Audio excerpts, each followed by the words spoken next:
Hear us now of a bleak and unbearable world, thou art base and debauched as can be. And the two knights with their banners all bravely unfurled now hurl down their gauntlets to thee. We are Rhapsody and Tiki, the friends of the Spire, our destiny praise and we go. And the wild winds of fortune will carry us higher, oh, whithersoever they blow. Whithersoever they blow. Onwards to glory we go!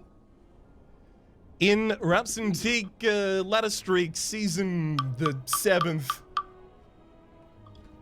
we're going to be taking a depth. We talked about a musical in the last episode, and I was singing. I was given no warning of this, by the way. So I was an audience member, just like you. Okay, I got to bear witness.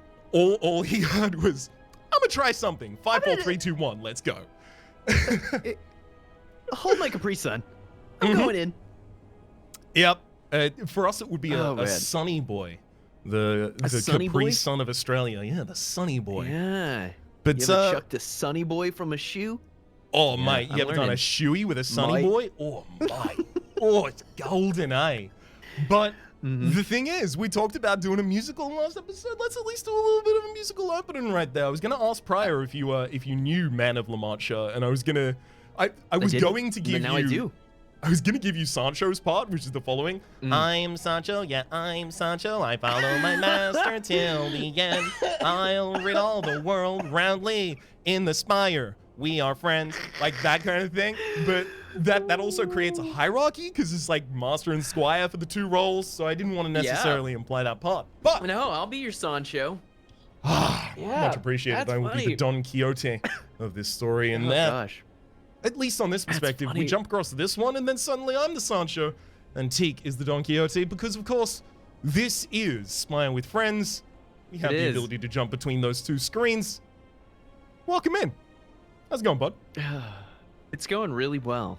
Thanks for having me, as always, Raps. Although I say that, and you know what'll happen is we'll finish recording this episode, and then in post, because we almost always chat for a long time before and a little bit after, Raps will say, you said it again, Teak.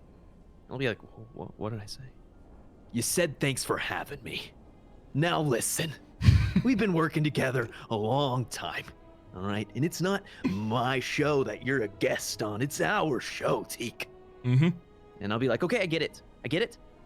But, and then you'll say it again next week, and then I'll have to do the same thing. But it's because language is so fickle. Because what I really mean when I say thanks for having me is, I appreciate the space you've made in the space that you had, right? We make this together, but ultimately, you are making space for me, and I am making space for you. Both things can exist together, and I think that's what Spire with Friends is about, is the space that we make for each other in our shared experience, right? So how am I doing? I'm doing freaking great. I'm excited to play this game with you, and I'm excited for the series. I think it gets better every time, mechanically, and in terms of the actual content, in terms of the show, in terms of the meat and potatoes, right? So I'm stoked. Very much agreed. Although I will mention, there is one thing on the horizon. I got a third monitor just sitting over on this side. I don't have an HDMI cable long enough for it, but as soon as I do, I'll be able to have both our runs on, not in the video that you're watching, but I'll be able to have both of them up so I can hop between the two without necessarily having to ask, like, an elite fight or something like that. Checking those kinds of things. Yeah. You can monitor as I monitor. We'll be fully in the Matrix soon. We're gonna have like 8 monitors set up, and some of them are actually just a feed of what's happening in the future. This is what your run's going to look like next act. So yeah, exactly. Having the kind of Spaceballs thing of, wait, but when does that happen? It hasn't happened yet. Wait, and then just turning back to the camera forever, the kind of echoed effect. Yep.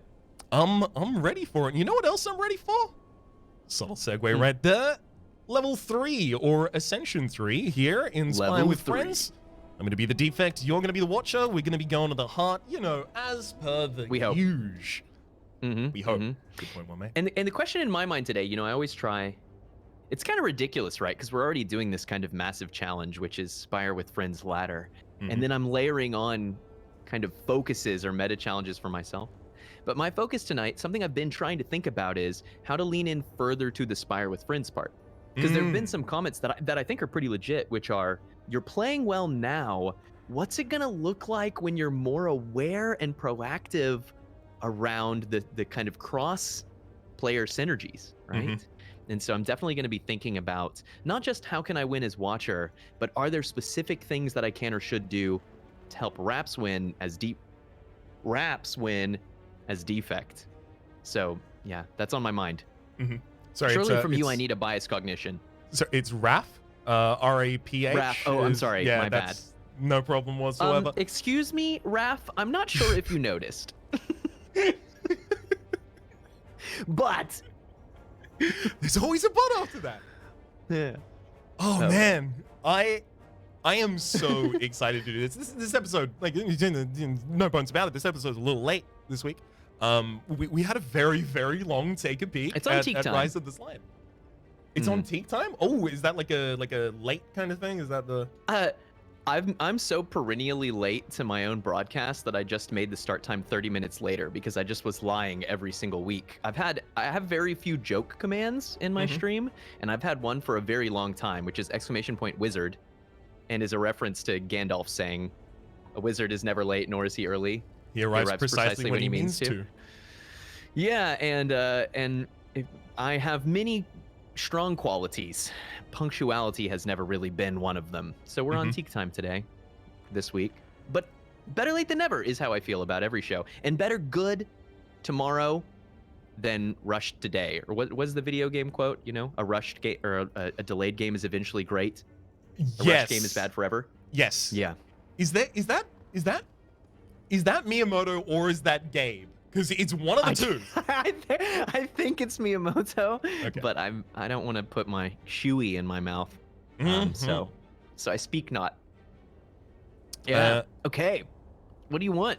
What do you really want? Tell you what I want. What I really want. What I really want is a runic capacitor, and I don't know if I'm just like narrow tunnel visioning, but I see obtain a random shop relic, and I. Got some good ones. There could be a runic capacitor in there. Okay, I'll make your life easy then. I now have a Violet Lotus. Oh my god. Oh Yeah. my god. That's pretty good. I didn't know it was coming, but I knew that I could take a boss relic safely because I'm Watcher. So I'm going to do it. I looked at the map too. I to looked get at the you- map. Don't worry. I made sure that it wasn't going to totally destroy us. No, that's a good idea. I think what I need to get you is going to be a skim, if I should have an excess one at any Ooh. point. That would be pretty nice.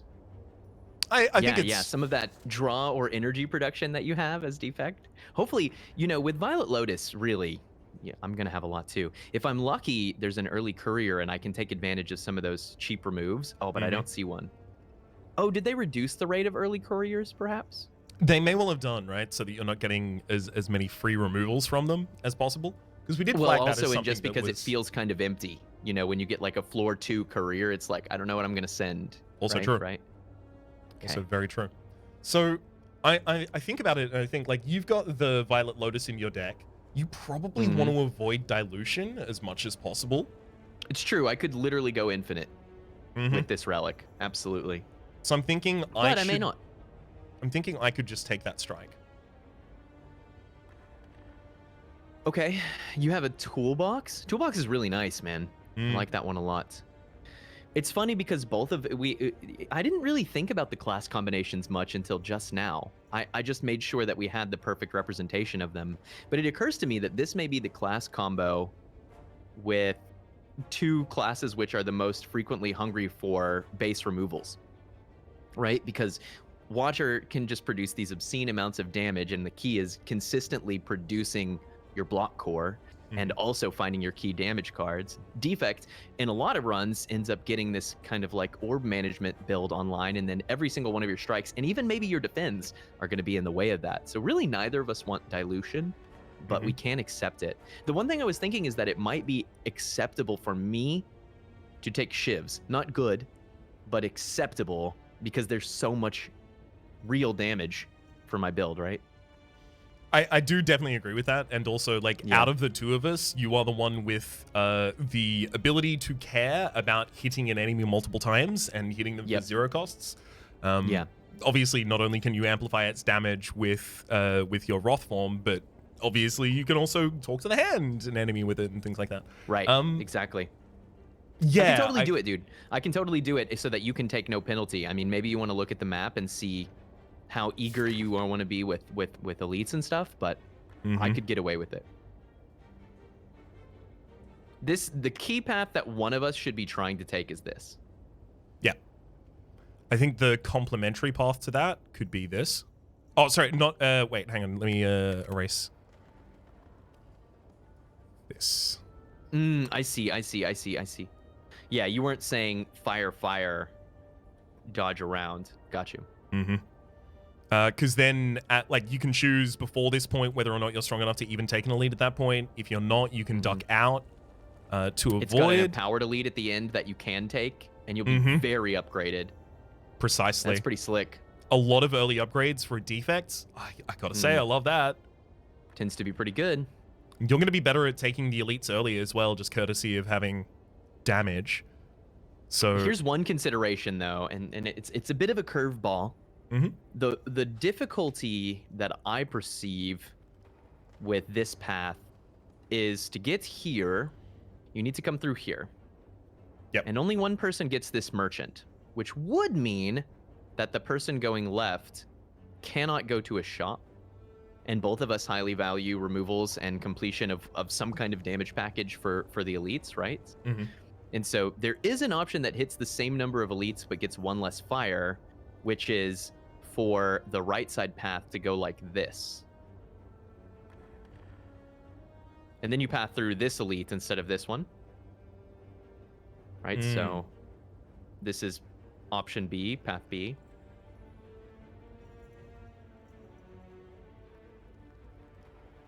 And they synchronize here. It's one less upgrade, which is trouble, but then it does allow left side path to hit a shop, which I think is a big deal, but there's a shop here at the end too, so it might be okay. And a beauty is we don't have to decide right away. We can decide here.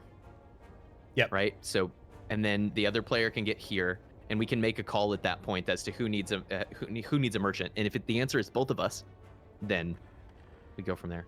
Exactly. And one of us might have strong enough cards by that point to go like, oh, I could take the upgrade path, because if I upgrade, you know, this... I was about to say Reach Heaven, but Reach Heaven's just 5 more damage on the upgrade. I don't think it's, like, tremendous. Right. But okay, what do you think? I like that. I like kind of like the decision point of here.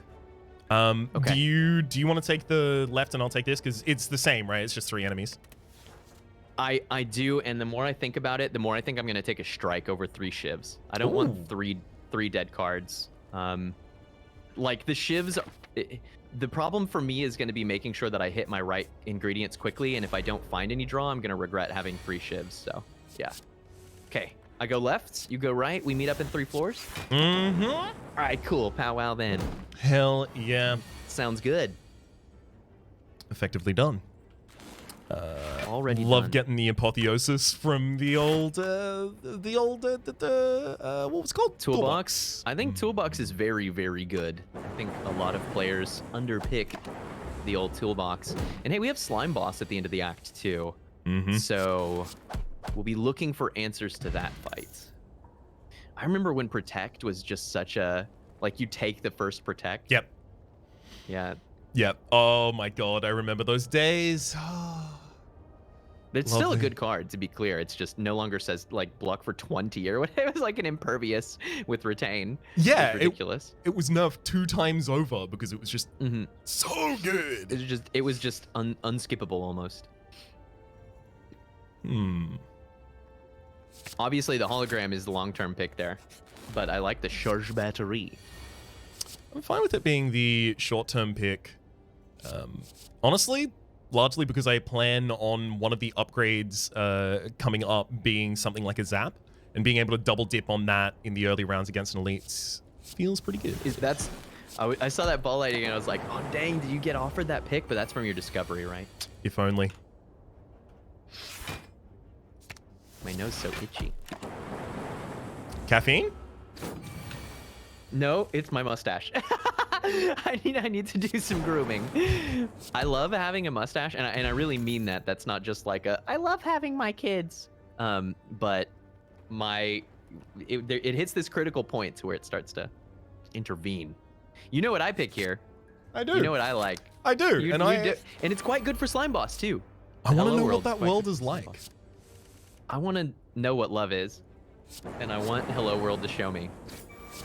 It very efficiently will, just not necessarily in this fight. We can get other ways around it.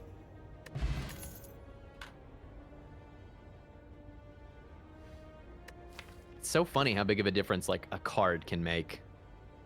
Mm-hmm. I already feel Just like I can that. take on the elites, but Good. Good. I am feeling like I'm gonna need to shop, to be honest. what have your choices been so far? So, I picked up a Protect. The only like real good damage complement was Follow Up, which I underpick, and I know that about myself. But I like Protect for Slime Boss, and I like Protect for Tri-Sentries, and I like it for Lagavulin. Those are fights that have a little bit of a consistency and draw requirement in Act 1, and they can be a bit of a hemorrhage for Watcher. So I wanted to have one good option for those. And then this is only my second pick, because the additional strike has made it surprisingly difficult to line up good clear turns, but we're making it work. And so again, I like the Sieve Reality, but then we've taken two very defensive picks, which helps offset that strike, but you know what I mean? As I saw you jump away from or close the screen on the Deceive Reality, I was like, wait, hang on. Teak's not going to take the first Deceive Reality? What? And then as soon as you brought up the deck, there was the Protect. I was like, okay, yeah. I still think I might take it. I really think that it predicts a much better Phase 2 for Slime Boss and a much, much, much better Tri-Sentries. But, like, if the next fight doesn't have a Reach Heaven or something, I'm going to need to go to a shop. Yeah. Because I'm going to need a potion, or I'm going to need a good, like, winning damage card for Gremlin Knob and Lagavulin. Definitely makes sense. So I will wait here for you to go forward. Cool. You get to watch what it's like to live in my shoes. I'm taking some pretty low variance paths. Oh, exceedingly low variance. Yeah. I would have taken damage this time. 100%. I would have used a single strike on the back line last turn to try and break their curl up, and then I would have gotten to this turn and played 2 strikes in the defend and taken 3 damage. Now we have the safety to play around, and we can double block, or we can do Eruption here, which I think actually maths out. Eruption, and then the strike is hitting for 8, and the second one would be hitting for 16, or we can do 6 plus 8, 14, which isn't quite enough. So yeah, if we did Eruption, gain 3 energy, be at 4, play down these 2, then I can still safety and defend and full block.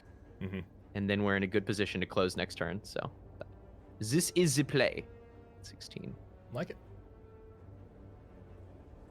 It's Watcher math night. I'm ready. I'm ready, but I'm gonna have to like.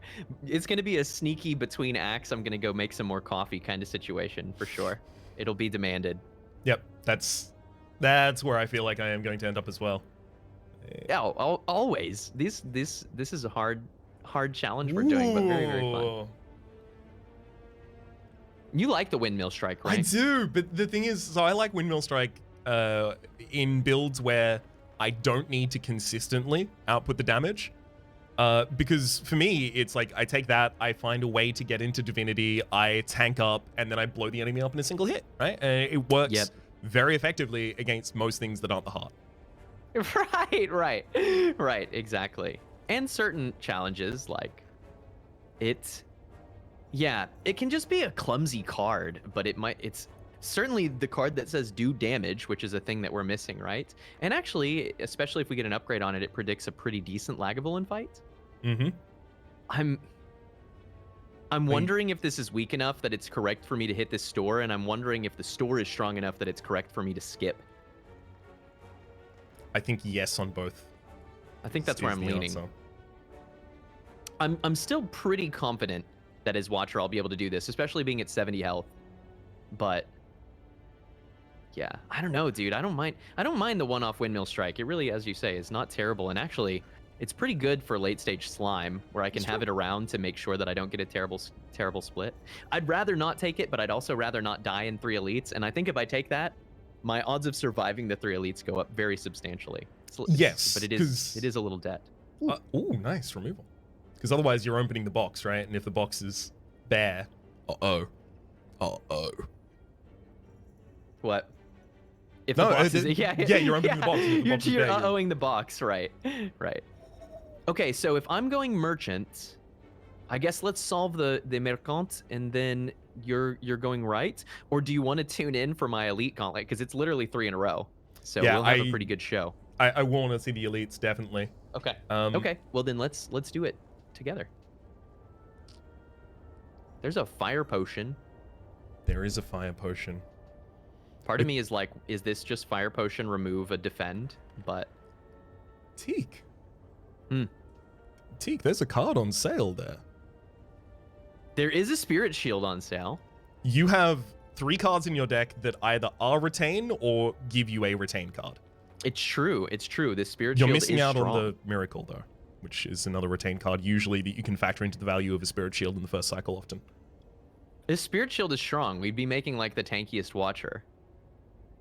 This is one of those situations to where there's 2 different parts of my brain, right? Mm-hmm. And the part of my brain that sings out spirit shield is the part of my brain that's like, look at the things that you're strong at. This is the strongest thing that you can do here in a vacuum. And I've mostly murdered that part of my brain and replaced it with the part of the brain that really only focuses on wherever the bar of challenges are at. And spirit shield actually is, I think, the thing that does not block for that much for this gauntlet. Oh yeah, no, it's very much a long-term investment kind of pick. Yeah, and I really like Spirit Shield for that. It definitely does work around. I just worry that it leaves us slightly low on gas. Like we still do have to manage to get to 85 against a Gremlin, or maybe it's less right now, and so maybe it's not that bad. I think that we can probably get away here with going Fire Potion and Defend Remove. Yeah, definitely. There's also the line of like take a Crush Joints and take a Spirit Shield or something. But I think this will give us enough gas, because then we'll win this fight and we'll get to look at one more thing. Yep. No, I like it. It's just You like it? Hard to leave. It's the part of the same build that I was talking about before, of the kind of like just blow them up on one turn, because Spirit Shield Get the big oftentimes is strong just thing. skip turn. Yeah. Sometimes Spirit Shield is Vault. Yeah, I hear that. So this is actually a great turn 1 for Gremlin. Yes. What were you gonna say? I will take a second to just quickly say it, and that is, in that last store, you may have noticed the damage was a Crush Joints, and it was a Windmill Strike. The world's worst scenario was you turning down the previous Windmill Strike, getting to that shop and going, God damn it, I have to buy it. I guess I gotta buy now. a Windmill Strike, yeah. Or I could have bought an unupgraded Crush Joints, and Crush Joints is decent at this stage. I used to take it always. I've taken it less as Watcher because it really, really demands an upgrade, and Watcher doesn't often need Vulnerable and is not always great at stripping Artifact. When you have Wave of the Hand, then she's like the best at stripping artifacts, right? But it's kind of a hit or miss. Man, So- Wave of the Hand would be so good on a Frost effect as well. Or cards interacting across the board. Yeah, that's true. That would be really cool. So the reason I said that this fight went pretty well is that at higher levels, and I'm usually thinking of Ascension 20 Gremlin Knob, and maybe this is over tutorializing, but you know, every once in a while I'm like, we could slow down and talk about some of this strategy in these elites. I never talk about it because I do it so much. Definitely. Gremlin Knob at the highest level does a buff on turn 1, and then an 8 damage attack and a vulnerable on turn 2, and then hits you for 24 on turn 3. It's actually a 16 damage attack. So it has 18 damage and 16 damage. Which means that in the typical case, you need to be prepared to either win on turn 3 or take 32 damage, right? At a lower level, where we are now, sometimes Gremlin Knob goes straight into that 16 instead of debuffing you. Okay, so we're talking about 32 or less damage. How do we take 32 or less damage? An 8 or a 16 damage Gremlin Knob is fantastic. And for Watcher, one of the answers is if you get Wrath on turn 1, just go into it. Yep. Because it means you will win by turn 3. And that means we might take 8 more damage on turn 2, but we will win on turn 3, right? And so that's what we're playing around. Ooh. Do you play the windmill here? Or No. I think this is strike. I play the protect. You play the protect on this turn. Yeah. Because Skip the strike. So your windmill strike increases by 8 damage next turn, taking you to 30. Although that does mean like it's fire pot to clear. So yeah, fire pot effectively just becomes a bad regen pot at that rate. No, throw the damage. I think you're right. I think my instinct I do damage just would here be... because this is like going to be a guaranteed 16 pretty much. I have to draw 1 damage card, and I'm there. Do you want to defend? I could have defended, and that would have saved 1. Yes, actually, I could and should have defended. Because they gain 2 strength, it's 4 more damage. I've defended for 5, so I take. Yep. I save 1 life, and I. Woo! Okay, so it's spicing up. We've got a pocket watch. That's pretty sweet. That Wow. pocket watch really likes Spirit Shield. I don't mean to harp on it, man, dude. Trust me, we are gonna like pocket watch. So there are 2 cards here that stand out to me substantially, especially because we've got Violet Lotus. We're looking at an Empty Mind. We're looking at a Simmering Fury. Also, this is fun. We don't have many chances to do the 1-player mode, but this Gauntlet is just perfect. Yep. Empty Mind and Simmering Fury. And so the question is, do we want to take the change stance and draw now, or the enter Wrath and draw later option here? And I think at this phase, it's almost always Simmering Fury, with the only counter argument being having another way to get out of Wrath could be pretty beneficial against, say, Tri-Sentries.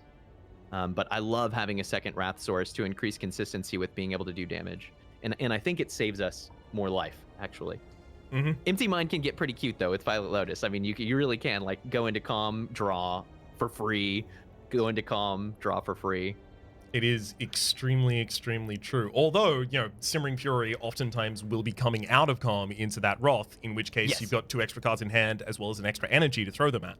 And it might be more than 2 cards in hand. You might have a 10-card hand. Also and true. a 4 energy Wrath turn, or a 5... Actually, no, 6 energy Wrath turn. Yeah, no, we're going to do that. That's like win the game. Win the fight.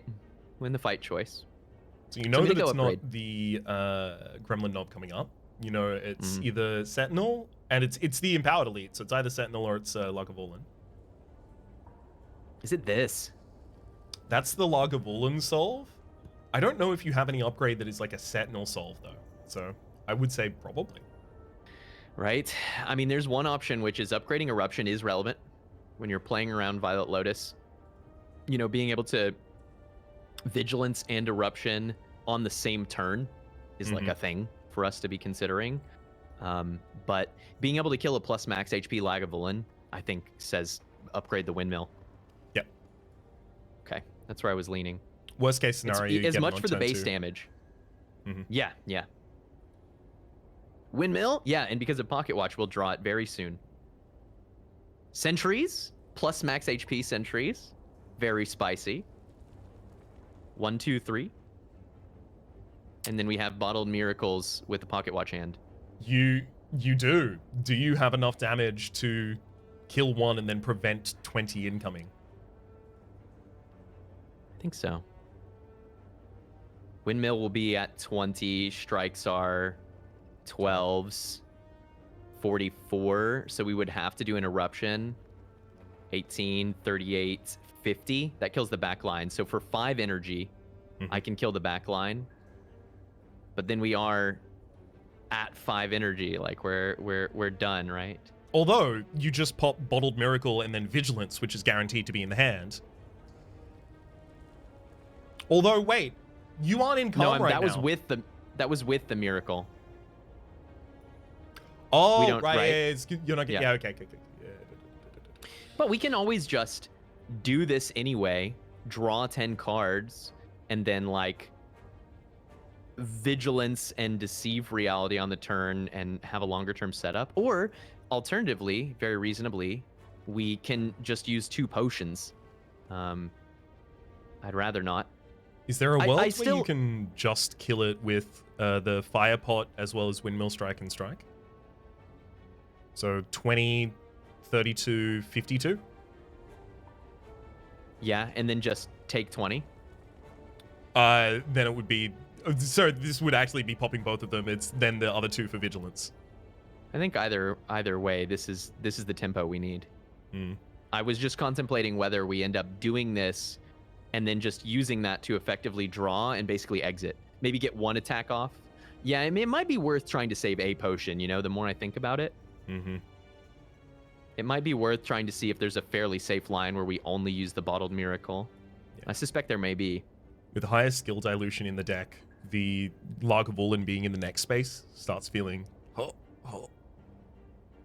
Right, exactly. I'd like a little more oomph, right?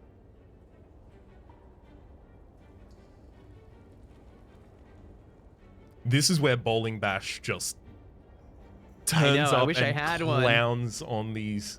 Oh, and you better believe I would have taken it too with Slime Boss coming up, right? Mm-hmm. I've been taking, I said, like, this was part of my experience learning the Watcher. I started taking it a lot just for the Act 2 elites. Like, I just wanted to have one because Gremlin Leader summons a second load of Gremlins. All right, I'm just going to kill the Gremlin Leader then. You are not allowed to play. 9. I'm afraid this is Solitaire, Gremlin Leader. Then 20. 29. Aw, dang. I was looking for a line by which we could, like, Vigilance, Bottle Miracle, but we have to play cards first to be able to make slots for that, right? Strike, but in which we would end then. up playing Vigilance, yeah, Strike, Vigilance, Bottled Miracle, and then Eruption, right? So now we're looking at 12 plus 9. We've done 21 damage. Mm-hmm. And unfortunately, 41 does not a sentry kill, right? Yeah, you get energy enough back to play like the Windmill Strike or individual. Wait, 41? No, you ended up at 31, so it'd be 41. I think this turn is take 8. I think I'm going to go Vigilance, Deceive Reality because Windmill Strike will end up. The next turn, we'll be able to Simmering Fury. The turn after that, we'll have a Windmill Strike that's at plus 10 from base, which is plus 20 here. It's going to be doing 40 damage. We're almost guaranteed to get a kill. If anything, we could do Vigilance, Deceive Reality, and like Bottled Miracle, play 1 and defend. Okay, but we would get a less draw that way, right? So ideally, we see all this so we know we can Simmering Fury. If we just Vigilance Deceive, we take 8 on this turn, and I'm basically sure that we can limit the damage for the rest of the fight to 10. And that saves us a fire potion. Yeah, you get to hold your safety from the Deceive Reality that blocks just a single turn of only the single center attacking.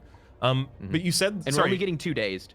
Your calculation for the Windmill Strike, was that in 2 turns time or 1 turn time? 2 turn. Next turn we Simmering Fury. The turn after that.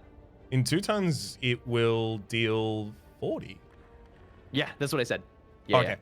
Sorry, I must have said.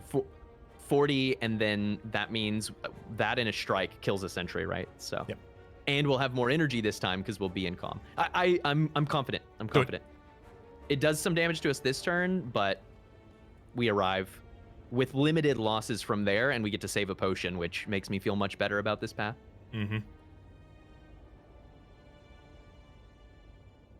Cool. This is just defend, Simmering Fury. Yes. Yeah. And then the big turn. The biggest. The biggiest. Ooh, you got a way out of the old Roth there. Yeah, because this time we're actually doing the thing. And in fact, Windmill Strike, Vigilant Simmering Fury looks like a pretty good turn. I'm pretty happy with it. God, we really need to get you another damage card. I know, man. But you know, we're making do, and the good thing about making do with Watcher is if you keep your margins tight, you end up with a much stronger deck. Overpicking damage commons with Watcher is a real thing, because you can do so much damage with so little that you just end up with inconsistency. Yep. Very true. Yes. Yes. Okay. This turn we may just be blonking. We can do so pretty cheaply, but I'd love to do damage. I mean, You can just strike, deceive, defend. 6 energy. Yeah, I was thinking about drawing more cards, Fair point well made. but I think if we 12 to you, is there any chance that we're killing you? 12, and then you're at 41. This is another 24, but we can't afford to play the eruption. So it's looking maybe with a bottled miracle. Good news is we'll have a block for them, right? So I think probably the better line actually is to damage back here. Yeah. Honestly, you're gonna have 2 safeties you're holding in hand, and in fact, you've got to protect your holding in hand as well. So Yeah, plenty of defensive options from here. Okay. you 9 might be able damage to fight? just slow play it and get out of this fight without taking damage. Then, without you're using right. the potion. I think you're right.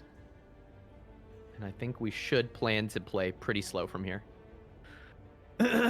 Turn 6. Hey.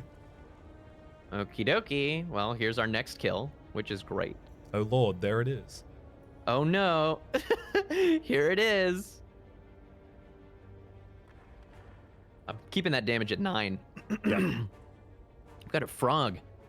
I like the play of the safety there as well to make sure that you got as much draw this turn as possible. I do have a frog. Fitty? An excellent frog. A frog it is indeed. Perfect. And we win. Seeing that No. we could safely do the do. That was the tricky part.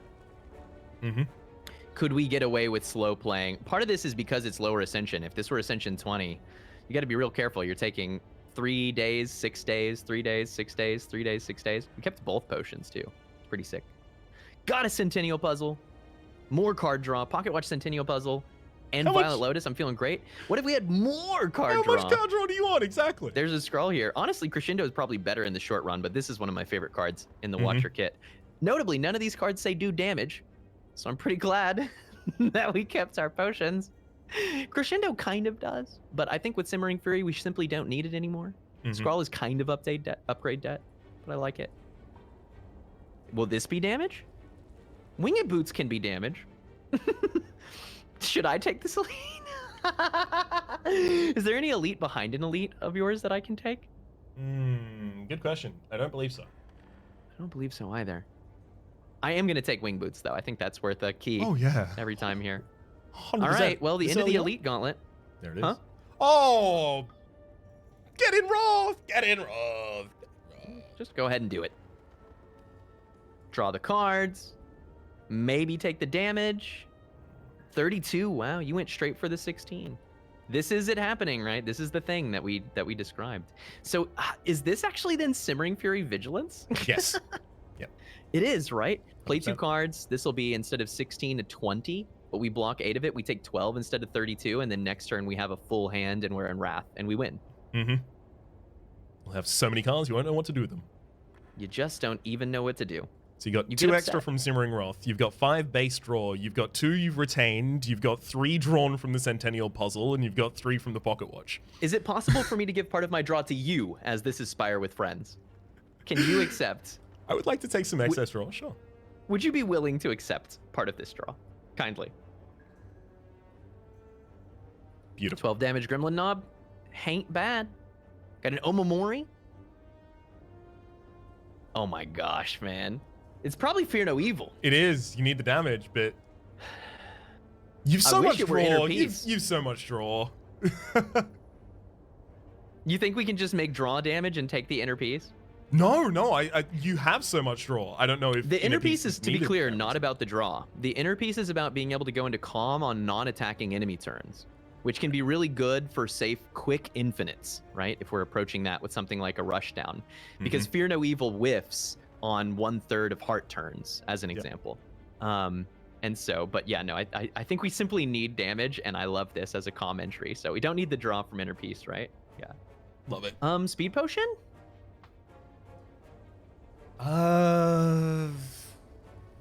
Honestly, I feel like Maybe you for taking generate a enough crush? defense that you don't need it in the slime boss. Like Yeah, this would be like a carry to the heart kind of situation. And hey, it totally could be, but also like the rest of the potions are all things. I guess Swift Potion's probably the least valuable out of those for you right now. Maybe, right? Maybe. What an elite gauntlet! Thanks for joining me for 3 elites in a row. That was quite the gauntlet. Okay, Absolutely, let's look at yours. My pleasure. So I've still not yet decided if I want to take an event to get the extra elite here. I don't actually have damage. I do have the Hello World, which is going to contribute a lot to my ability to output damage. I don't want to take a scrape, nor the Go for the Eyes. I'm going to be diluting my deck a lot with the Hello World already, and we can get scrapes with that. So I'm in the world where, like, I think if I upgraded, like, Zap Dual Cast, I could take just this, and then if I didn't get anything nice with this question mark nor this elite afterwards, then I can just avoid following, right? And, and then try and get stronger for this. Which is that you're probably about to get Pocket Watch. We're drawing from the same relic pools, so you've got a pretty good chance that you're about to get a pretty nasty relic. A good point well made. I don't know. Maybe I'm just allergic to shopping right now, but I really do like... You want the upgrades? I love like the maxing upgrades out the upgrades. And with Centennial and Pocket Watch in the draw for relics, getting those 0 costs is going to benefit you in the long run. Unless you then decide to draft Snecko Eye, and then that'll feel like kind of bad, but I don't know. It's fine. I'll just get a Meteor Strike before or we've two. even begun. Yeah. All right. I feel like Hello World is going to introduce more ways to defend to my deck than to offend. So I'm going to cut a defend. Can you show me where you're planning to end game so that I don't wing boots my way into your path? Well, so it really depends on whether or not I have the power to end up taking this, which is going to be decided over the course of the next path. So, like, ideally, I want to hop these. I want to take you, and then, or not. Sorry, not take you. Take this upgrade, and then possibly hop across to this. Take the empowered. But like a decision is going to be made roundabout here. Okay. And then nothing doing. We move on. Probably going to save a lot of wing boot this act then, actually, and just take some regular fights. I have potions that make me feel safe in even the hard pull fights, even with 24 life, and take another merchant for another potential removal so that I can work towards a really effective deck. I wanted to be able to play that Mayhem because I thought the rest of my hand was going to be gob. This is going to be a rough fight for me. Ooh, and you have no potions. Nary a potion to be seen. Hello World is good. This is going to be like 60 damage, yeah.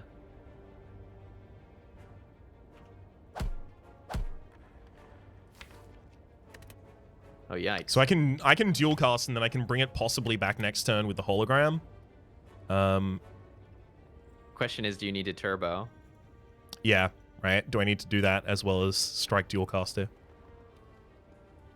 And the turbo would maybe even be like the mayhem to guarantee that you see hologram?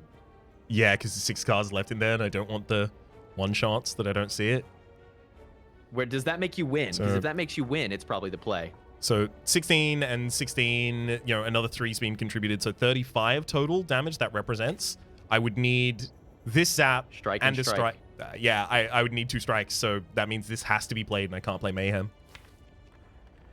But then the problem becomes like, it's a 50-50 now, right? Is the defend on the bottom of the deck. This guy could do his small attack next turn. That would be nice. That's also pretty true. That's also pretty true. Wow, you're right. You just don't quite. You're barely off there. Okay. Do you win without the mayhem though? You 50% of the time you do, right? Yep. And the other 50% of the time you don't die. You just take 20 again. Take 22. But you flip a coin. And oh, ball lightning. Oh yeah, and you had Hello World. Yeah, I had Hello World apparently in the deck somewhere. Nice. I didn't even think about the extra card from that. Dude, whew, scary. I know.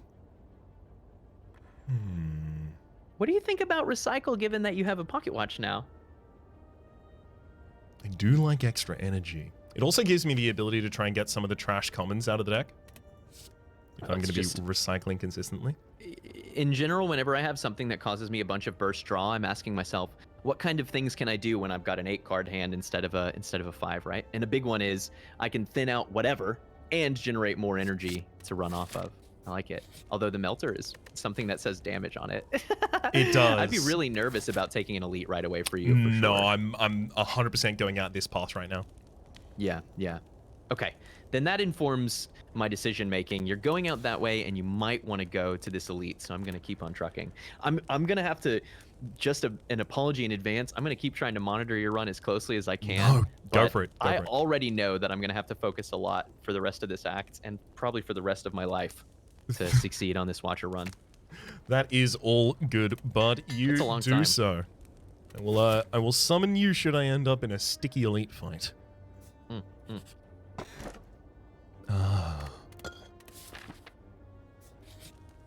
That does say win elite fights. It does, don't it? It's hard to do. I don't like to upgrade Hello World either, and I like the card, but...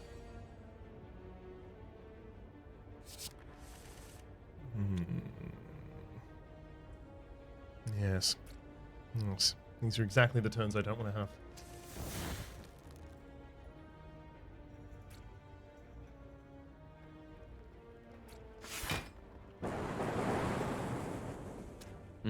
Nice.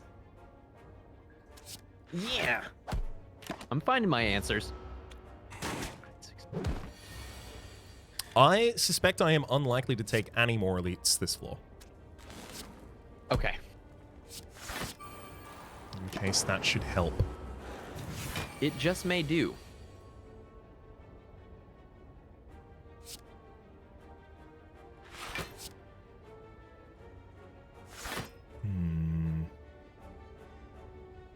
I would like to stop taking damage, please.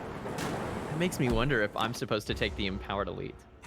And if I can do so.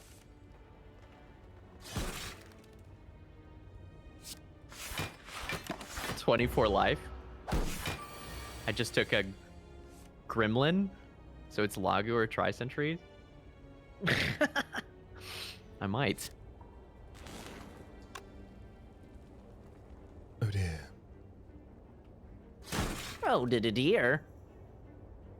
I'm not Baba. dead, which is good. But I'm also not living that healthily. Yikes.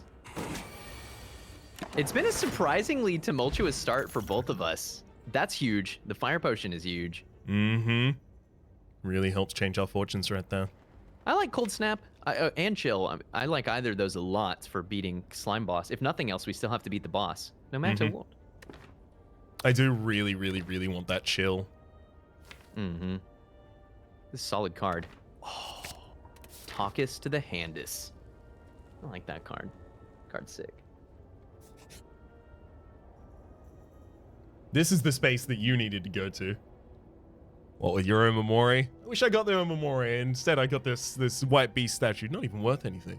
No, I think that I might stay on the path that I'm on and go to the merchant that I have circled, and then potentially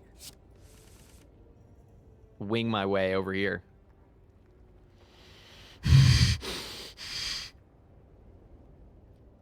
You We going to the graveyard, Teak. are looking a little dead, buddy. Spooky and scary.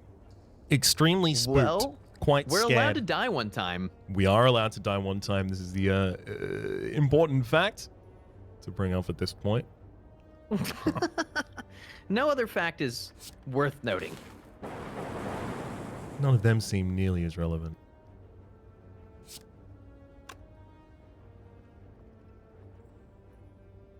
Then we need to be as strong as we can be. And so it shall be done. Man, you were almost in range to fire pot there too. Almost. Right? Like if that recycle could have recycled air, Mm-hmm. then you would be there. And hello. Oh no, but you'd still be 9. You'd still need 1 damage. Yeah. Well, close. Certainly see things less close than that prior. Okay, there's that chill. Good to see you. Good to see ya.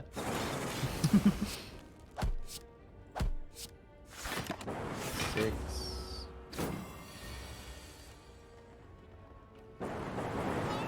Perfect. Oh, ideally I'd play this card. It's hard out here for a Watcher. Do be. Bank error in my favor, perhaps? Sorry, which? I'm doing mad calcs because my windmill strike says 11. Mm-hmm. But is it going to be 22 or 23 when we go into Wrath, right? This is So to be base clear, 15. Last time you had a strike that was weakened down to 4, and you said that it was going to double to 8. It doubled to 9 because it It went changed to the 9. rounding. Bank So- error in the favor. Yeah. And so its base damage right now is 15. this will be a 22 because the base damage is 15. Wrath doubles it to a 30. We Mhm. lose 25% from weak. 25% of 30 is 7.5. Yep. 7.5 off 22.5 truncated to 22, which means 6 plus 22 is 28. Either way, we can go Eruption, Windmill Strike, and kill this slime if that's the correct play. Mhm. And I suspect that it is. Yeah, because then you can been- just. this has been a vigilance hell of an immediately act. after as well. Yeah, Nice. exactly. Yeah, we can Vigilance and go back into bloke. It's just, I was trying to save more life, Mhm. truthfully. Trying to save more life because I'm very tempted by this elite. I'm gonna have to say from my side, apparently it's not always possible to save more life. Every once in a while, you don't get to choose. Mm-hmm. Are you in a position? You know that Rip and Tear looks like a card that says do damage. Does say do damage. I like Rip and Tear. You've got more draw, which means you can afford to take more kind of like meh, crappy damage cards. And you, based on what we've seen, you probably need to. I'm just wondering if turning down that storm right now is where I want to go. Like, I've got things that are related to my orbs, things that are related to... I've got a focus potion If as Hello well to World try could and make push. powers, in a world where there was a common power, Yeah, right? Didn't it used to give you random I think common there and was. uncommon? Oh gosh, I don't know, really? That's Yeah, wild. It used to be able to generate powers rarely, I believe. If you have a store, I feel much better about that. For what it's worth, your slime boss is much better than it would usually be because you have a fire potion. As long as you continue to have a fire potion, you have at least a decent shot. And it's just a question of how to survive a meh phase 2. Like, what if you get phase 2 at 65 life? Are you going to be all right? No. 65 life on the boss, to be clear. No. This kills the Raps. We don't want it. We know that.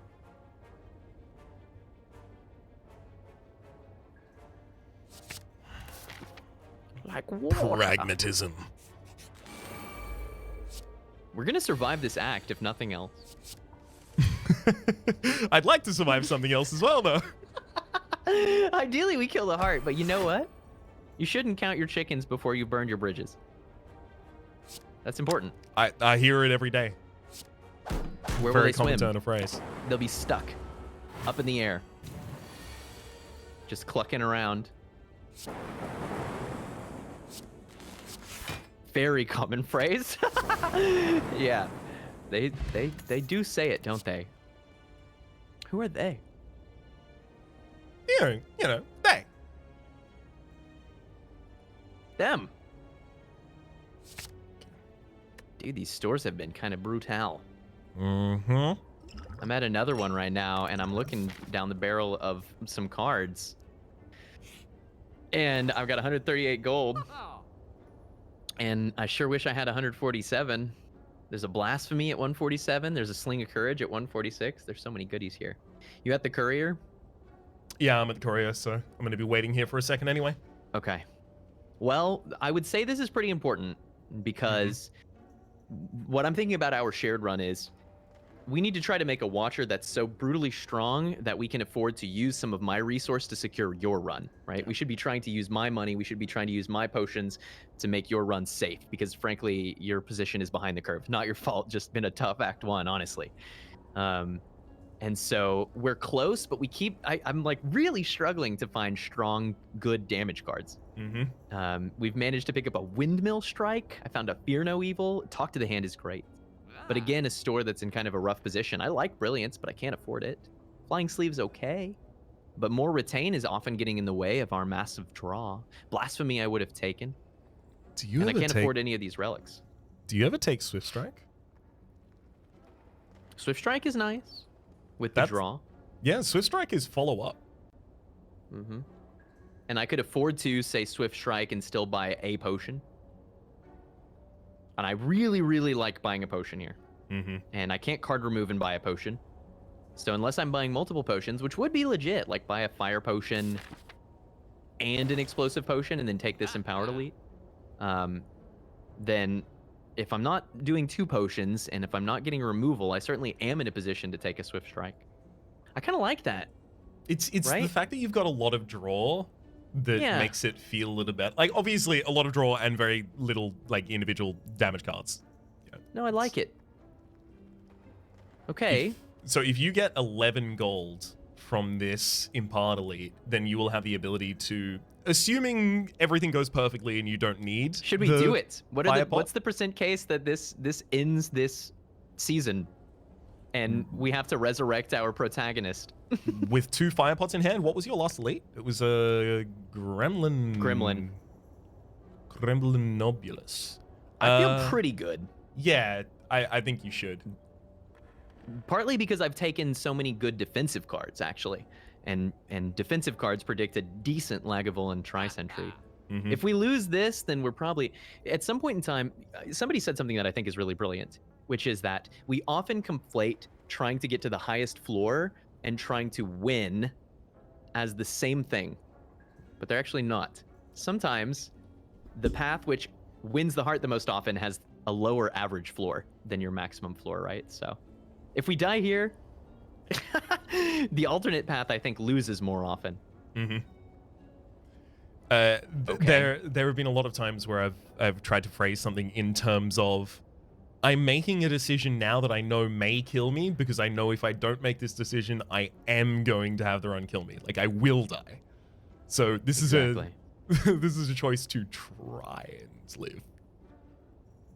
So what I'm doing here is I'm Simmering Fury to draw 10, Mm-hmm. and there's a pretty good chance that I'm not intending to open this turn. Mm. We'll see. And the consideration is, I'd like to get into Calm, and I'd like to start leveling Windmill Strike. Yeah. Because Windmill Strike will win for us in this fight. We got plus max HP Lagavulin. That's pretty brutal, actually.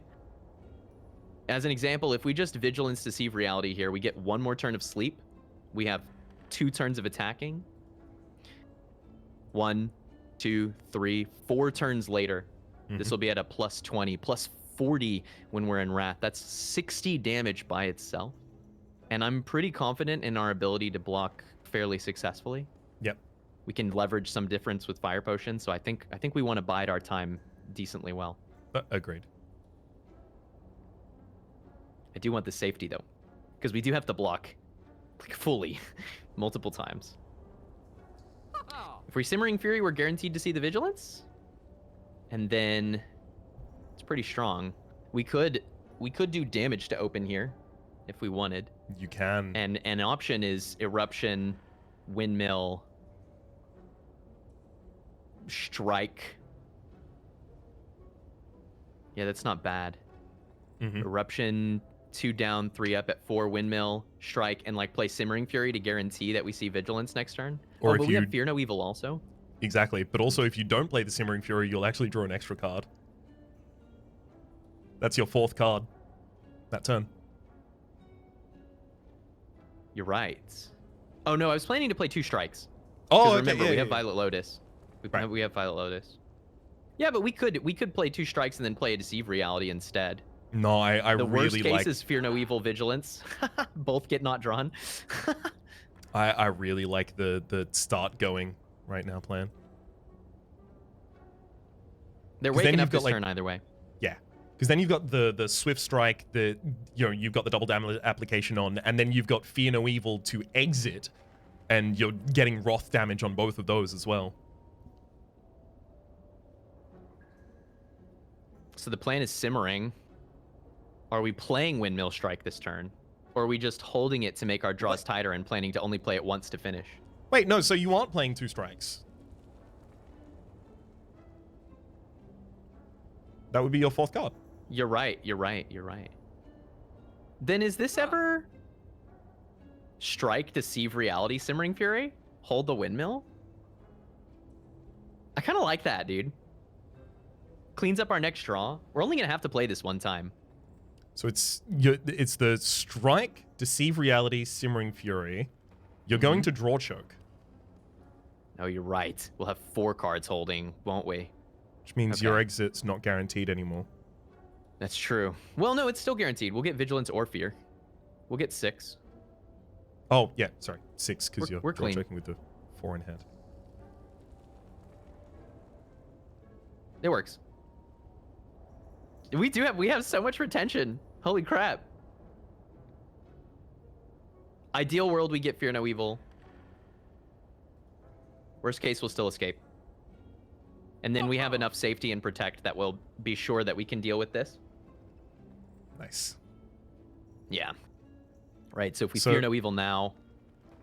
The one reason that I would have thrown the windmill strike last turn, not to just jump back to it, but the one reason No, I love it.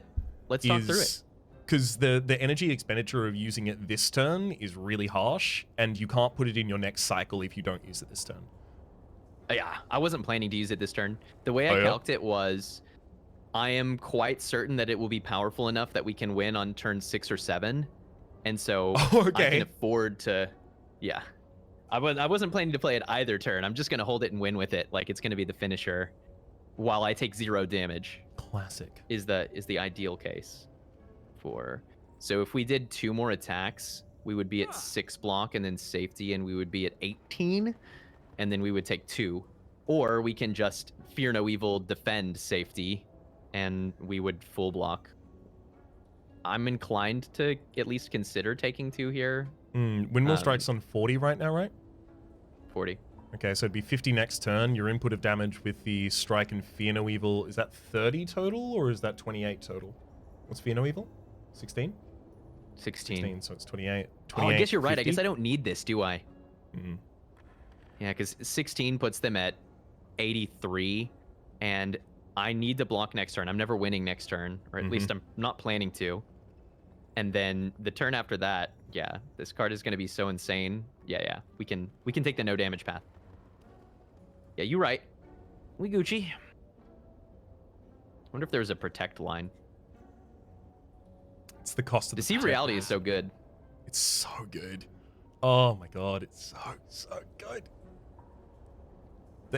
Like it and protect both live in the same realm of they both got nerfed 2 times and they're both still good. True. So imagine what they used to be. I think it was a week after the defect came out where I was like, oh yeah, you never skip a protect. Like not at the start. So unless it's gonna kill you, don't skip a protect. What you thinking? What I'm thinking about is that we only have 2 ways to get into Wrath, and one of them is Eruption. If we play 3 cards on this turn, there is still... Oh no, we'll scroll into it. Okay, so we're always fine. Yeah. I was trying to figure out if I was not allowed to full block on this turn, is it basically what it was. Okay. And if I had to do like Eruption and then just block as hard as I could, and I would live, it would have been fine, but we can safely full block because of Scrawl.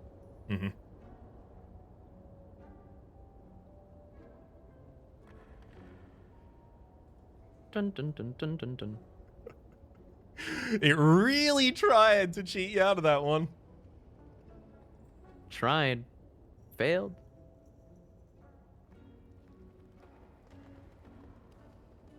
Do I need to have more cards? I don't. You have the win next turn.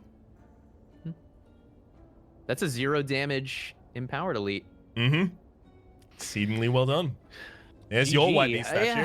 Hey, Teak. Hey, Raps. You using those fire potions? Do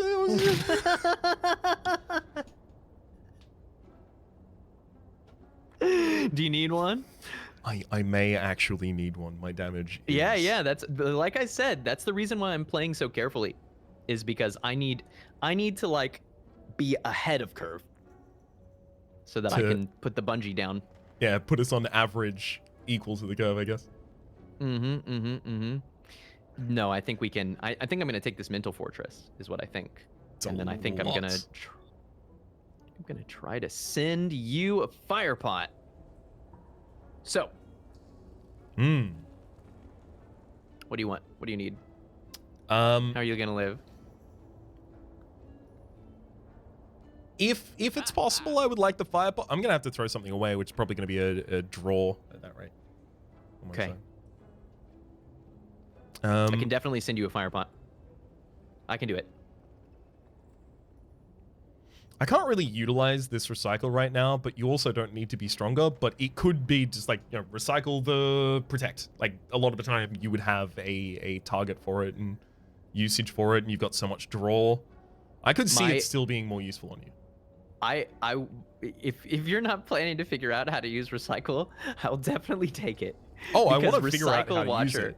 But okay. right now, it feels like a card that doesn't accomplish anything to Yeah. not accomplish anything for me because I just don't have other pieces. Right. But, you know, as soon as I find another piece, suddenly it's back on board. So. And to clarify my language, I didn't mean if you're not going to figure out how to play. I meant if you're not in a position to maneuver yourself into getting Recycle strong anytime soon, then Recycle Watcher is hilarious. Like, I'm looking at this, I'm thinking about Violet Lotus, I'm thinking about Pocket Watch, and I'm like, yeah, that would be... That would really secure my position with pseudo infinites, at least in the absence of finding a rushdown. I would take it. But does it make you better? Like, is it a removal you want? So then do it. Otherwise, it's resource cost. Unfortunately, whether or not it's a removal I want is going to depend on the rare that I get after the boss. Yeah, right. I read I you. think I'll hold it for the moment. Okay. All right. Mental Fortress I'm holding. Do you want to take Protect? yours first? I've left. You left. Okay. You gone? I'll take mine. Do you want to load in so we get the music? Just give me 1 second. I think I'm gonna upgrade a GD Rip and Tear right now. Trying to decide if I need to rest or if I get to upgrade. I'd like to upgrade something. I'd like to upgrade Eruption.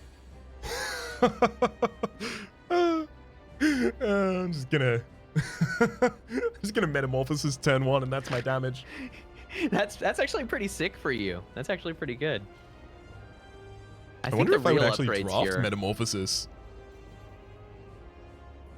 Honestly, Metamorphosis is probably underpicked. We've tried. In general, it's hard to justify the colorless because, or rather to rationalize their value because our experience pool is too small. Because we just don't always see them and we can't always afford them, right? It's very true. So I think the legit upgrades here are Eruption, Scrawl, Fear No Evil, Talk to the Hand, Swift Strike. I think I do want upgrades. Because I'm going to need many in the long run. Yep. And it's a question of taking the upgrade, which most predicts that we win this fight, because it's totally possible for us to just die phase 2. And I think that's why I'm not going to do Talk to the Hand. I want something that can contribute both times we draw it, because we're going to have multiple draws. And I'm leaning towards Eruption because it just makes it a little easier to play around as a Wrath entry. And that keeps it relevant as a potential like infinite generating card, right? Yep. So I think that's where I'm leaning. Yeah, I think I you're can probably win right on this. that. Part of the reasoning that I like there on Eruption is just that it is already a Wrath trigger that you have access to in your deck right now. So upgrading that decreases slightly the requirement that you immediately pick up some more Wrath entry, like Indignation or something. Right. And it makes it easier to combo with Indignation as well. So I played Scrawl before a potential Simmering Fury. Because I wanted to be in a position to be able to play Vigilance leading into a very large draw Eruption turn. It's great. But now that I'm looking at it, I'm not 100% sure that that's correct. If we are in Wrath in 2 turns and cannot escape, we will be forced to split, which might be okay. But the longer that Windmill Strike can level up for us, the better we're at. And one potential path for us through this fight is to plan to block the first crush. And actually, I think that puts us in a really strong position, right? It does, and so especially with the Deceive Reality as well as the Protect in the deck, it's not something that's that unlikely for you to be able to do. Yeah. And so the question is, how do I put us in a position to guarantee that we'll both be in calm and that we can block for at least, say, 20-25, right? Protect gets us part of the way there. We don't have any energy gen anymore. We have a weak potion, which also is maybe part of why we might be able to do that. And so the question is here, would we rather try to keep it to 3 cards and simmering, like Mental Fortress simmering, have a little less energy next turn, but maximize the rate with which we get back to calm entry? Or do we just keep it even safer and like not plan to go into Wrath at all, right? I don't know. We're only getting 3 slimes, right? So if we draw 10 cards next turn, or 9, we're pretty safe. We've got 18 cards total. Again, you would be holding 2 retains. What are my 2? Windmill and Protect. Protect and Windmill, yeah. Okay, so we're only drawing 8. Okay. So we do overdraw, though, which means we only have 9 cards left to draw. Even less, because we've got 2. Yeah, because we'll draw 8. Because of Pocket Watch. Sorry, I'll slow it down and I'll play it out. No, We're it's okay. on 1 card played. We play Simmering Fury and Mental Fortress. Next turn, we draw 2 extra cards from the Simmering Fury, and in theory, 3 from this. That would put us at 10. But like you said, Windmill, Strike, and Protect are still around, so we draw 8.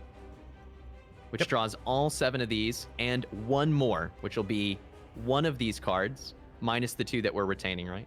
So there's 8 non-retained cards here, which means we'll only have 7 left in the pool, which means we can guarantee finding Vigilance as long as we keep Pocket Watch around.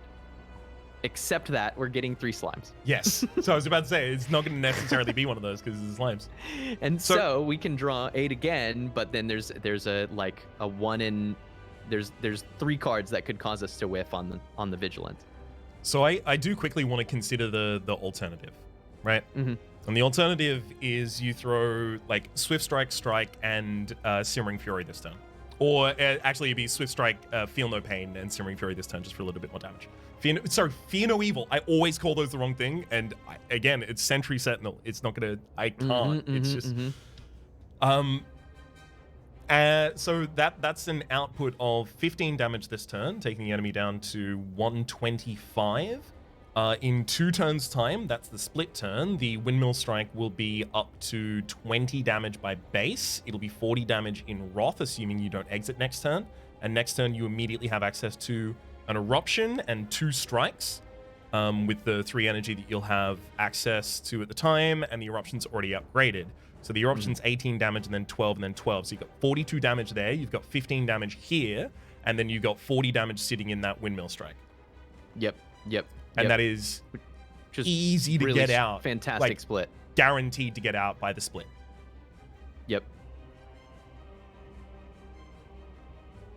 Yeah, I think that's what draws me towards locking in the Simmering Fury play, like you say, is that it's not just we will get split, it's a really good split. That was my worry, is that it's like, okay, I don't want to be forced to split at 65, but it actually is quite a strong split.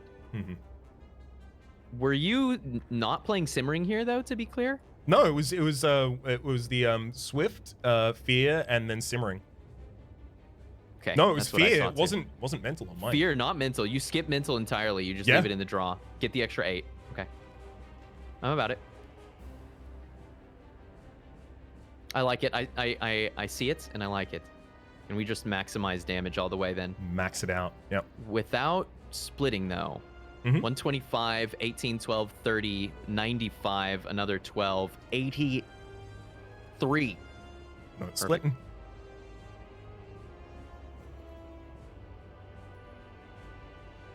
Brarg, says the slime.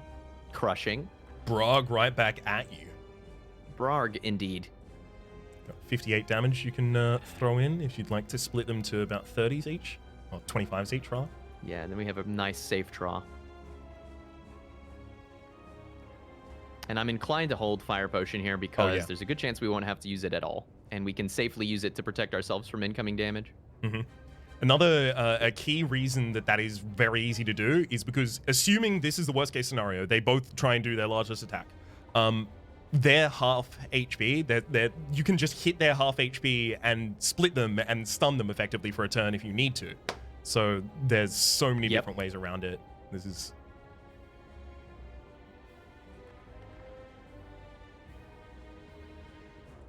Oh, you see what I just did? Yeah, because it went to the splitting intent instead. I was like, huh? Do we What? heal less after boss battles yet? No, we don't even heal less after boss battles. You're going back to max. It doesn't matter. We okay. We okay. We good. If we were about to die, I would have had to throw a fire potion and feel very dumb. That's funny, man. I don't think I've ever seen that before or done that. Hitting an enemy, causing them to change intent, leaving the Fear No Evil. I'm sure I've thought about it with Writhing Mass, but I've actually never thought about Fear No Evil lineup for Slime Boss before. Yeah, you learn with pain sometimes. Okay, I'll hold the look on this card because I want to see your fight. We're in a tight run. That is true. I don't it? have any new decisions I have to make before we see the boss relic, so it doesn't matter. We can do this. All right, I think it is actually Metamorphosis in the opening hand. I think I like it. I like it quite a lot. There's Recycle trying to make you energy if you wanted to. I don't know what you would do. Is like Metamorphosis cool-headed.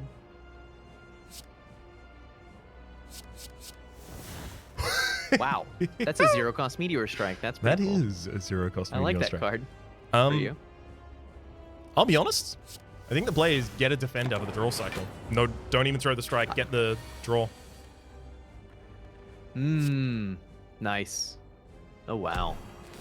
Are you gonna duel first and then Meteor for maximum damage? That's what I'm thinking. So it's the just I duel don't would want be to get the 16, split this turn. Yeah. 12, Well, it's not 16. 24, It's lock on. 105. It's, yeah, that's. Yeah, it's you're at 24. And then Meteor Strike is how much by base? 24? 24 also.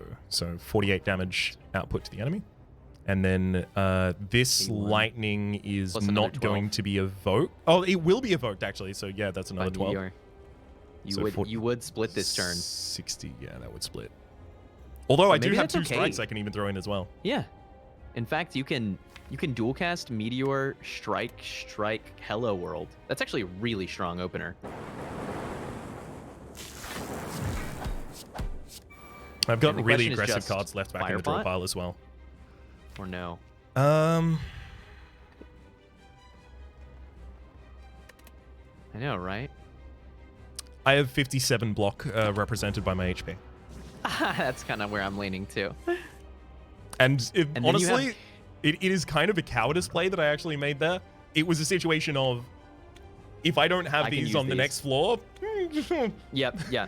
No, honestly, this makes your Act 2 so much safer, right? Because those first couple fights are going to be hairy. Rip and tear, see where it goes, I think. Okay. It's pretty informative. It's pretty helpful. It's pretty helpful to be two. I think I'm just going to split this nerd. I was even thinking about skipping chill on that turn, but getting more block out was really nice. And then nice. It's forever the and ever. lack specifically of high cost cards in the remainder of my deck that made me feel like these plasmas aren't it. You could play like this whole hand. That's actually really neat. I can, but Meteor Zap Recursion. if I short my draw, sorry, I don't want to short my draw if I'm going to have the Meteor Strike out possibly. Mm-hmm. And then True. Hologram wants to bring it back as well. True. The And fact I that we do full think heal that up you is wanna- fine. Sorry. Oh no, I'm having fun. Yeah, no, our margin of error is as you've noted huge because we have so much health. Yeah. And you don't have Wrath to play around, so it's not like you can suddenly just like enter Divinity, die next turn. As long as we're being conscientious of thinking about Pocket Watch with Meteor, that's good. That's really clever. Can you just win this turn? No. No. No, and you don't need to. Gimme draw. Hell yeah. Give me money. I want money. Give me money. GG, dude. Jeech. Uh-oh, there's 2 of them. Uh-oh, there's 1 of them. There's Better one turbo. less than there was before. Oh, gosh, without that extra sorry. energy. I accidentally turbo hit the button instead. You turbo ended turn. Turbo in turn. Okay, shall we Let's look do at it. some cards and things and cards What do and you things got? and cards and things and cards? Big expensive stuff is what we've got. We've got a Wish. We got a Deva Form. Mm-hmm. Got a Bonjour Blade. Buongiorno. I'm not like immediately super excited about money. I might just take the Wish, but I am a little worried about energy. Daviform is such a funny one. I oscillate a lot on Daviform. It really depends on deck. Mhm. The cost of spending 3 energy and basically your whole turn now, you're paying off just the Daviform in a couple turns. It's very low tempo. And so you Yes. need to be very, very good at playing around that. And you're really going to be ignoring it in a lot of fights, right? In hallway fights, it's just going to be kind of a curse. But for elites and bosses, a lot of times what I really like is actually these 2 cards together, where you're taking that extra energy and a lot of draw, a la Pocket Watch, and then you're using that extra energies for something really big, like a big X cost to make your finishing card, right? And so, I don't know, like, yeah, we have draw, but do I really want to burn a whole turn playing Daviform? Sneck OI makes this a very easy pick. But that's true also for Wish. 6 plated armor, 3 strength, 25 gold. Trying not to accidentally click on it. 8 plated armor, 4 strength, 30 gold. If we think that we're going to have decent positions to where we're ahead, then you take Wish because we can meta progress with this, right? Just get gold out of it. And that's kind of where I'm leaning. But honestly, we have a critical lack of damage. And you know what card is theoretically pretty frigging slick with Talk to the Hand? It's Conjure Blade. This card is probably underpicked by the Slay the Spire community as a whole, and I think it's because a lot of really excellent players have understandably said that this card is not that great, right? Because you're spending an entire turn to make this thing that's in your draw, and you need to spend at least 3 energy on it. And it's kind of like a Deva Form. But making a 1-cost multi-attack in a pretty small deck that you're drawing through very quickly with the Talk to the Hand and with the lack of damage plan, dude, I think this might be Conjure Blade. I think that's where I'm leaning. I agree. I think Yeah. the reason it's not Daviform, like you've outlaid like a fair few good reasons for it. I think like another reason is it is another way of accumulating a value that you already have the ability to accumulate with your Violet Lotus, and you already have another incentive in the mental fortress rather, sorry, to be jumping back and forth between those and utilizing exactly that. And I'm planning to take 1-cost like Tantrum is best in class pick right now. Inner Peace is great. Like all these cards are fantastic. And Rushdown. Also very, very true. Rushdown suddenly gets us into the realm of how many cards can we get out of your deck. Yes. Yes. Absolutely. And that Conjure Blade, like occasionally, like if you can get a turn that you're not attacking lined up with a turn that Simmering Fury has popped Calm, that Conjure Blade is a 6. And maybe this is the reason we're able to do that, is that we derive so much benefit from kind of choking our hand, because we can Conjure Blade as part of our plan to spend energy while staying below 3, right? So that's kind of, I hadn't thought about that synergy, actually. I'd thought about it in terms of drawing the Expunger later, but Pocket Watch as an incentive for playing expensive cards, right? Yep. Yeah. Yeah. Let's do it. I like Now that. I really wish I'd given you the recycle, to be honest. Maybe we'll still have the chance. This is my Relic selection. Oh. Let's look at your cards. Yeah, let's look at my cards, but Just stew on this. I don't know. I could go for a tortilla. I could go for a crisp. I don't think it's bad for either of us, the Bork right now. Very I wish true. I could feel really good about Busted Crown. Tiny House is not bad here, by the way. In fact, I think Tiny House is quite good. Reboot, Thunderstrike, Multicast. These are good cards. By which I mean to say, I think one of these cards is always takeable. Yes, it's Reboot. Reboot is extremely always takeable. No, Multicast. Really? Multicast is an easy splash. I wasn't even kidding. Really? Yeah. So for reboot, okay, so one of the anti factors for it right now is Pocket Watch, right? You're gonna mill out your hand of a bunch of zero cost cards, and then you're gonna reboot into a new hand. You're getting extra draw this turn, and the denial of the extra draw next turn, right? So it does have that anti synergy in this kind of situation. Wow, multicast is your always take here. So reboot is pretty takeable. It has some downsides that people often don't consider, which we've run into. One of them is reboot shuffles your discard pile back into your draw. What if your discard pile is cluttered? What if you cluttered it? If you take turbo a lot, as some of us do, then reboot gets a little spookier because you're putting a bunch of crap into your draw. But usually when you're playing it, it's worth even that, because you're trying to take advantage of either a very big hand or you're trying to just bail yourself out. You just need to look at a few more cards, right? So I think the card is pretty takeable. It's like probably almost always better than a skip. It's great if you're doing something like, you've got like a dead branch or something. But I really do think that multicast is on this list of cards, which is, it's not a never skip, because it'll get beaten. Opportunity cost is a thing, but multicast is a card that you'll almost always be able to derive value from. Almost always. I just feel very confident in the card. Like it's flexible with your orbs, and that's very important for defect. And it takes advantage of your recycle very cleanly. It takes advantage of that pocket watch synergy very cleanly. It's a solid card, man. Yeah, no, I don't have anything against it. It's just, to me, a lot of the time, I look at multicast and I'm like, all right, where's my Darkle, right?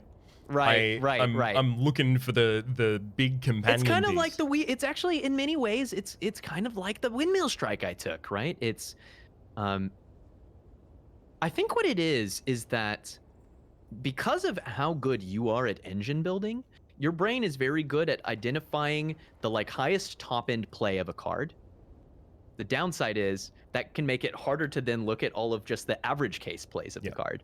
And my position is that multicast is a great average case. Like just on an arbitrary turn with a multicast in hand, I'm usually pretty happy to play it.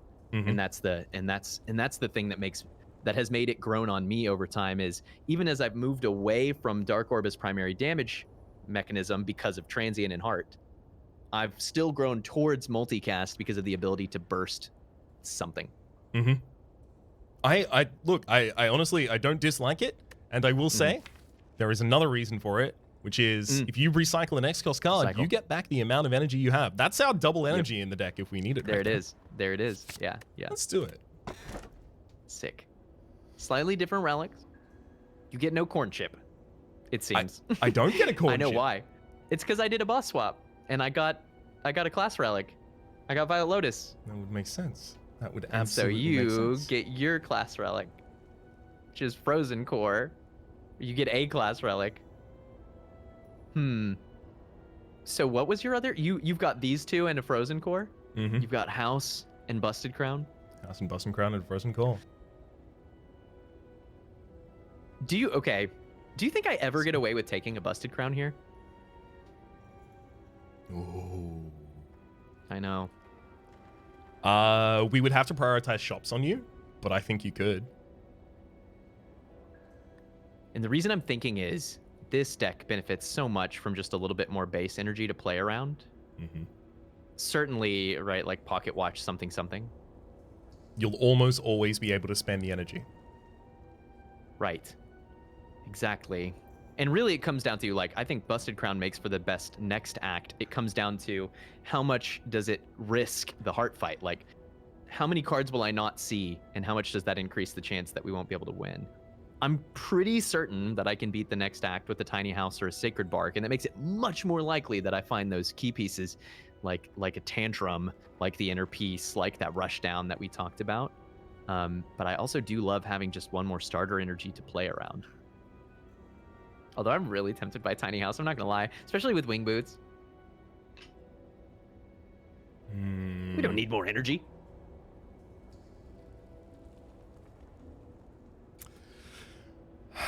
I think you're not very far from being able to generate your own energy out of very little. Forever. Like one more calm entry. What I want is like an Inner Peace for you, or I don't know, maybe even a Tranquility would be enough. The retain to on just it get is it good. going. You could corn ship. That's also you have potions, and you Maybe we get should potions corn every ship. fight. Maybe this is a good corn chip because I have strong potions. That makes that's a little bit of the power of the busted crown. Like doing 40 damage with the fire potion. My first elite is safe. These other two is like 6 turns of vulnerable and weak. That's way too long. No watcher fight should go that long.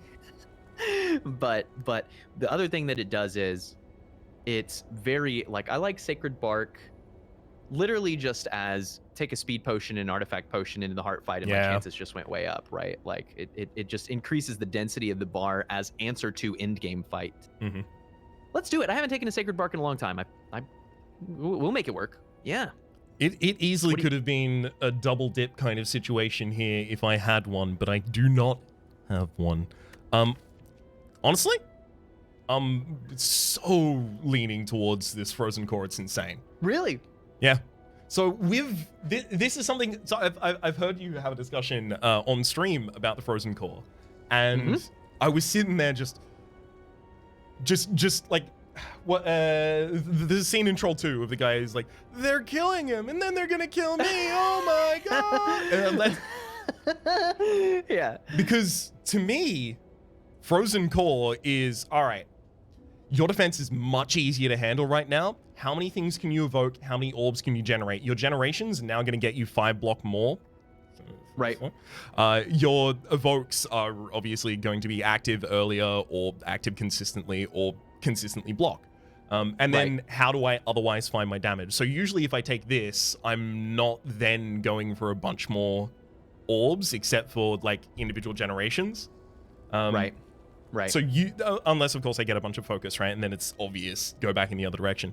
But to me, I get this and then I'm like, okay, cool. Now I need to find like Barrage. I need to find, God, I guess I could start taking a Claw. It's a bit late for that, to be honest.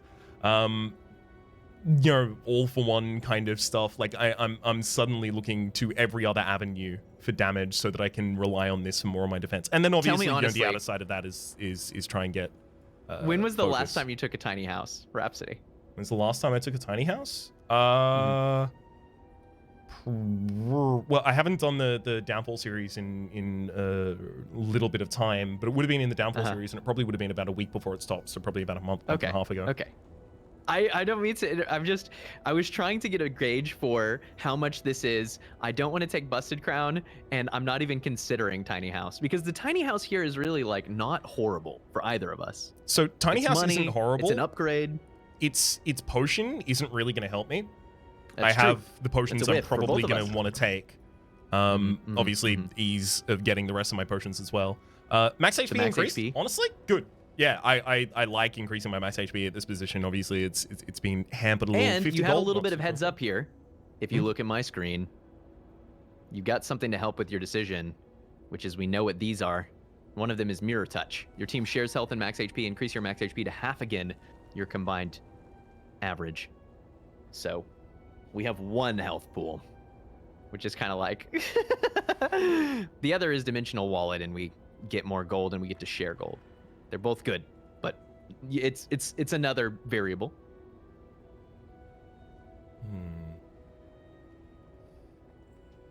Is us sharing a health pool bad? Because like if either of us dies, we're dead. We're gone anyway, right?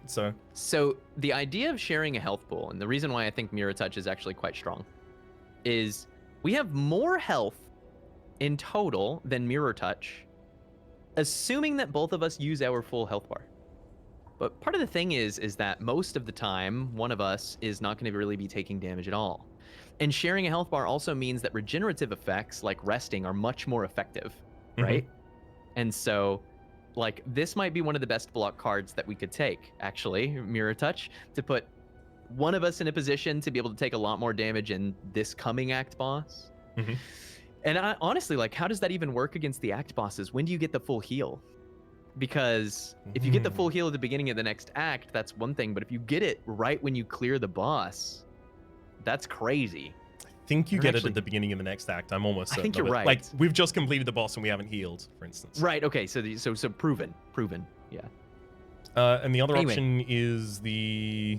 Team shares gold, gain 100 gold per player. So we would get 200 extra gold. You have 440 or something right now. So 422. we'll Yeah. go up to 660, 670, and then we'll gain 200 more. We'll be at like 870 gold, which is pretty sweet. It makes our shops crazy.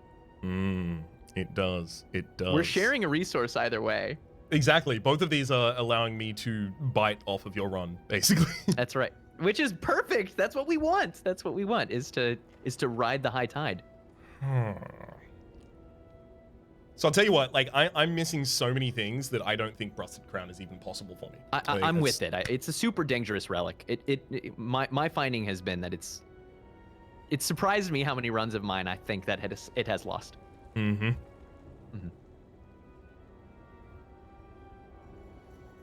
I really think that you could go either way here with Frozen versus Tiny House. The Tiny House is about a little bit more resource, and it's basically begs the question, how good is one card in one upgrade? And actually, your upgrades are pretty decent. Like, I guess it could hit Hello World and you'd be kind of sad. But Multicast is great, Chill is great, Cool Headed's great, Hologram's great, and just upgrading Strikes and Defense for you right now is perfectly fine. But yeah, Frozen Core gives you, I mean, especially if you can find something like that Runic Capacitor. And so maybe the answer is, if you take Frozen Core, we need to strongly consider Dimensional Wallet. Maybe that pushes us in the direction of making sure that we have resource for strong shops.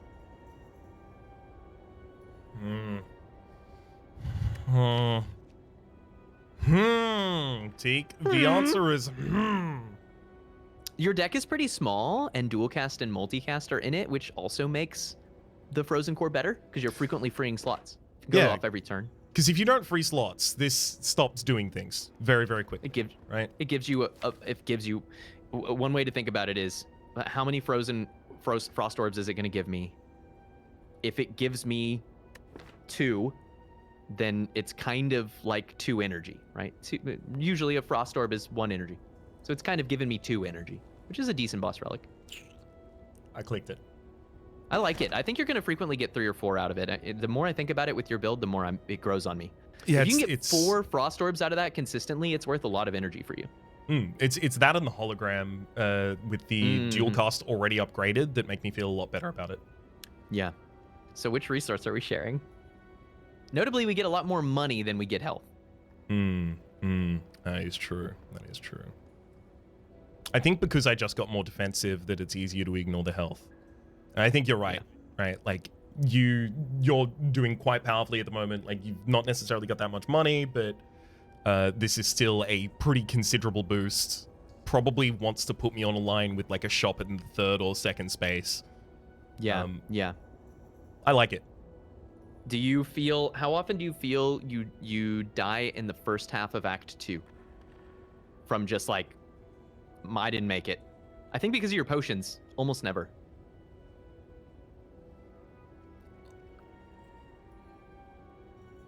So it depends. Like if the first out, like if I do my 3 easy pool fights, right, and then my first hard pool fight is avocado and the avocado in the brain, I'm not gonna feel particularly great about that. I'm probably gonna. Nobody ever does.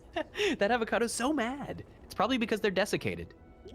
This focus potion is a lot for that. That could be like kind of my carry through in that one in particular. It's the fact that it's going to be getting plated armor consistently. Actually, I think the orb is probably going to be a problem for me as well, the baseball.